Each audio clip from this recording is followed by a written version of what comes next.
Maganda po at kayo po ay nagtanong kahapon. So, marami ho ako na-pick up dahil ako first time ko mag-ating kahapon. Doon ako narinig yung mga katanungan ho ninyo sa kanila na pinapasagot ho ninyo. Mukhang tama po yung ginawa ho ninyo na tanungin sila at sagutin ng punto por punto.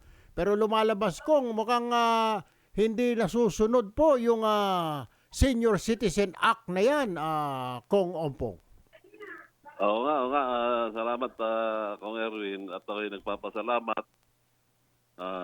Dumalo ka kahapon sa ating investigasyon. Opo. At nalaman mo yung mga problema ng mga senior. Tama po. Nagpapasalamat ako sa iyo at ika nga na nabugbog mo sila. Opo, kasi ang... Opo, pero... Yung inyo pong pagtatanong ho sa kanila at pinapasagot nyo ho, doon namin nalaman kung ano ho talaga ang mga problema. Mabuti na lamang ho, meron kayong prepared set of questions para yung mga dumalo ho kahapon, kagaya ko, ay naintindihan ho anong nangyayari at ano talaga ang sitwasyon. Ito po ba ay base na rin sa mga sumbong at reklamo sa inyo, sa inyong grupo, Kong Ordanes? Opo. Marami tayong natatanggap na sumbong, mga reklamo tungkol sa ating mga senior citizens na hindi nabibigyan ng tamang diskwento. Opo. At kaya papasalamat nga ako at inutusan tayo ni Speaker na imbestigahan itong mga nangyayari ito. Tama. Sir, matanong ko lamang. Mukhang sabi nga kahapon ni Chairman Joey Salceda ng Ways and Means, kailangan na sigurong rebisahin at magbuo ng technical working group. Kailan ho kaya ito? May binanggit po siya kasi umalis na po ako, nag-attend po ako ng isang hearing pa. Kailan daw mangyayari itong TWG para reviewin natin itong batas na ito at baguhin na once and for all, Kong Ompong? Opo. Pagkatapos ng ating investigasyon ay mamadaliin natin yung mga amendment na gagawin natin sa batas. Amendment? Maitama na po yung mga mali. Hindi ba i-repeal or amendment lang tayo, Kong? This is Aljo Bendijo. Amendment lang. I-amend po natin yung ating mga existing laws. Kasi doon po nanggagaling yung ating mga pinag-uusapan. Yung retroactivity, retroact yung batas dahil yung iba yata dyan, halimbawa yung Grab, at pa isa kung? Angkas. Ayaw daw hindi daw sila sa cloud dyan dahil sila ay na-establish 2019. Pandemic. Pandemic. Itong batas, 2010. 2010 Opo. Opo. So kasama sila? Medyo kasama po lahat yan. Kasama sa batas Dapat retroact dapat yan Yes. Pero ayaw. Opo. Problema talaga itong batas na ito. Hindi, ayusin. Kasi luma na talaga. Yung 2010 kasi, wala pa tayong mga ganyan. Wala tayong mga Grab na yan. Nangyari lamang yan. Pero kung pong tanong ko, bakit pinayagan ng mga mambabatas na 65 pesos lang ang ibigay na discount sa senior citizen tuwing mag-grocery siya? Di po ba, maski na 2010, parang sampal naman yan, Kong Ompong? Di po ba? Medyo masama nga po dahil dapat yan. Nire-review natin. Baka nag-aproba nito, hindi mga senior citizen, party list. Baka ito mga kung ano-anong party list lang dyan.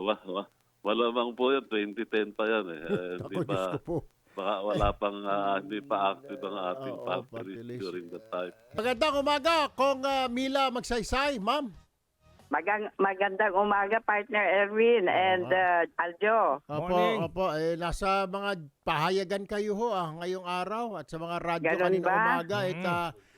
Kasi nga daw, nabubuisit din kayo at doon sa mga booklet na yan. Ang gusto ang mungkahi rin ninyo, tanggalin na rin, kagaya ng mungkahi ko. Tanggalin na yan dahil useless yung booklet na yan. Useless yan at saka pahirap sa mga senior citizen.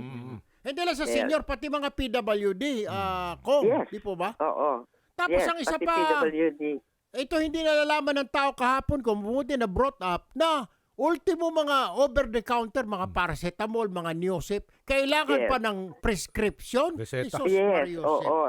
yan pang isa na paalis natin, partner, Oo. na dahil diyan sa prescription na yan, magbabayad pang mga senior citizens Naman. para makakuha ng prescription. Oo. Palagi naman silang bumibili, maintenance nila yon. Opo. Kaya kawawa sila, kaya patanggal din natin yung prescription na yun. Opo. Siguro kung sa TWG, pag inamend ho ito, dapat ho, mabanggit ho natin yan na pag Yes, maintenance yes. na high blood, no, dala niya yung dating lumang maintenance sa prescription niya, yun na lang Yes. ipakita niya na mayroon Yan siyang na high lang. blood, Oh. meron siyang medyo mataas ang Oo. kanyang sugar, o Oh. meron siyang Tama. arthritis, bigyan na siya para hindi na siya Bigyan na siya. pumunta doon sa Oo. doktor at magbayad pa ng Magbayad doctor's fee. uli. Opo, opo. Tama. Oo. Kong, mahilig ka Yun, ba sa oo. sa Samgyup? Samgyup Samgyupsal. Meron Oo. nag-text dito, Oh, ano sabi? Korean restaurant. Oh. Hindi po ino-honor ang kanyang senior citizen discount. Pati yung promo nila. May isang hearing pa. Oo. May isang hearing pa tayo Yun. kung, di ba? Meron pa. Ay, Meron pa. patawag Oo, natin meron yan. pa. Ang pangalan Yan ng na natin restaurant na yan. ito, Myeongdong. Yang dong. Myeongdong. Totoo. Ngayon ko lang narinig Yung ito. Dongyang, Saan yung ba yan? Dongyang. Saan ba yan? Saan nga Yung yan? dong yang ba yan? Yabot Boyet, i-text mo nga saan to Myeongdong. Ang alam ko Myeongdong nasa Seoul eh. Ako yung dong. I see. Baka nandito Hindi lang ko to. rin napakinggan pa yan. Oo. Pero meron alam ako noon na ayaw magbigay ng discount doon sa may Kalayaan Samgyup na din. restaurant. Oo, Samgyup din. Sinabi ko, sabihin mo nga dyan sa Koreano mong boss na batas ito ng Pilipinas. Ako, RA 9994 ito. Sabi ko, sabihin mo, baka mamaya ma-deport siya kung hindi siya Hala. umano sa mga kwan. Sabi ko sa mga batas ng Pilipinas, sabihan mo yung amo mo. Baka hindi alam. Kasi Koreano daw ang may-ari. Alam mo, Oo. Kong, ang isa pa dyan, ang problema kasi, kaya paulit-ulit na nangyayari ito kasi pag nagreklamo si senior citizen sa OSCA, Office of Senior Citizen Affairs, alang nangyayari, matagal, siyam-siyam. Totoo. Kadalasan, kinamamatay na ng Totoo. senior.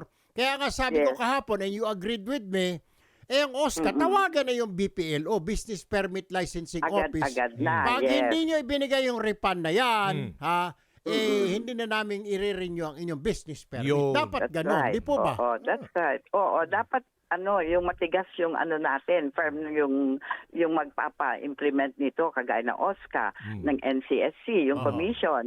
Dapat firm sila pag may nagreklamo, action At agad. dapat may hotline, Kong, may hotline Yes, oo, na pwedeng para tawagan ng matapos. mga senior citizen.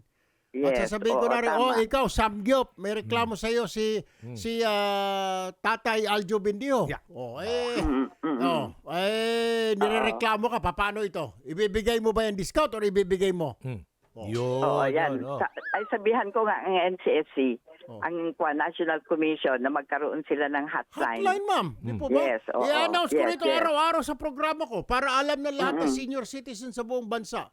Yes, na may Tapos ang isa hotline tayo. pa, Kong, pag nandyan na yung TWG, pag review na ng amendments niyan, isama na Yes. natin pating international flight. Kasi maraming senior, yung mga anak nila ay nag-migrate sa Amerika kung saan-saan, Australia, Yun na nakapangasawa ng foreigner. Hindi ibig sabihin walang discount, mas mahal yung Yes. travel papuntang abroad. Tama. Oh. Sana nga mapapayag Ay, hindi sila po, kasi hindi ang po ano ako nila. papayag na sana ito. Yes. Dapat po merong discount. Meron, kasi tama, yung mga tama. anak, Basta yung mga manggaling sa apo, Pilipinas. opo, kasi Oo. yung tatay, nanay, ayaw nilang maging American citizen, Australian citizen. Yes. Anak, dito na Yes. lang kami ng nanay mo. Oo. Pero dadalawin Oo, ka tama. namin. O dapat bigyan Yes. sila ng discount. Di po ba? That's right. Oh. Tama naman. Tama. Hindi naman Oo, lahat ng yun. Pilipino na mga senior citizen nakakapag-abroad eh. Oh. Yes, oo, tama naman. Anyway, basta yung manggagaling dito sa Pilipinas or pupunta sa Pilipinas, di ba? Exactly. Yes. Ito pa, isa, Kong, Covered na rin sa batas natin. napunta Yes. ka ba ng M-Drug? Ano yan? Kilala ito, M-Drug. M-Drug Store. Number 1, pahirap sa M. senior. Hanap ganon? lagi reseta at booklet kapag expire na maintenance. Reseta ayaw, di ka makabili. Yun M-Drug. nga, yun ang madalas nilang problema, yung prescription na yan. Kung expired, ayaw nang tanggapin. Aha. Nagbabayad ang senior sa prescription. Tama. Yun ang ayaw, nila, nagpapahirap sa kanila. Alam mo talaga kung mabutit nabuksan natin itong issue na ito. Finally, Ay talaga, nagpapasalamat ako talaga. nagkaroon ng at nandiyan kayo na mga senior citizen party list para akayin kayo ang magiging boses ng mga senior Yes. citizen at PWDs dyan sa Yes. Kongreso. Kaya kami ho Yes. nagpapasalamat din na you are representing them at ipaglaban ho natin ho ito. Kasama niyo ho ako rin. Ipaglaban natin, partner. Opo, Oo, opo. Paglaban natin. Oho. Yes. Ah,